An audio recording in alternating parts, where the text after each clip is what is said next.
আসসালামু আলাইকুম ভিউয়ার্স, আমার হাতে একটি Redmi Note8 মোবাইল দেখতে পাচ্ছেন।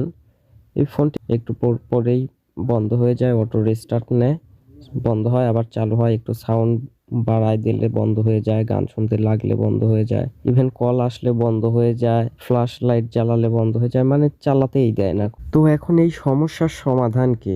আসলে এটি কোনো সমস্যা না, এটি ফোনের কোনো সমস্যা না, এটি হচ্ছে আসলে ব্যাটারির সমস্যা। এই Redmi Note8 না, শুধু যেমন Note7, Note7 Pro, Note7s, Note6, Note6 Pro, Note5, মানে Xiaomiর বেশ কিছু মডেল আছে, এবং Redmi Note8, Note8 Pro, Note9, Note9 Pro, মানে অনেক ফোনে, Xiaomiর অনেক ফোনে এই ব্যাটারি ইস্যু। এই ব্যাটারির কারণে আপনার ফোনটি বারবার খালি বন্ধ হয়ে যায়, এবং শুধু Xiaomi বললেও ভুল হবে, প্রত্যেকটা কোম্পানির ফোনেই এখন এই ব্যাটারি ইস্যুর কারণে ফোনে অনেক রকমের সমস্যা হয়।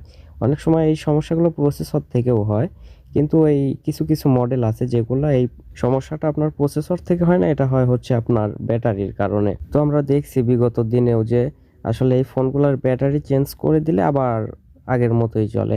আসলে এই ব্যাটারিগুলো দেখতে দেখা যায় যে আসলে মনে হয় ভালোই আছে, কিন্তু এই ব্যাটারিগুলো আসলে ভালো নাই। ব্যাটারিগুলো একদম মানে ফ্রেশ, ফুলেও না কো, কিছুই হয় না কো, কিন্তু তারপরেও আপনার এই ব্যাটারিগুলো এই ফোনগুলোকে চালাতে পারে না। যেখানেই একটু ওভারলোড হয় ওখানেই দেখা যায় যে ফোন অফ হয়ে যায়।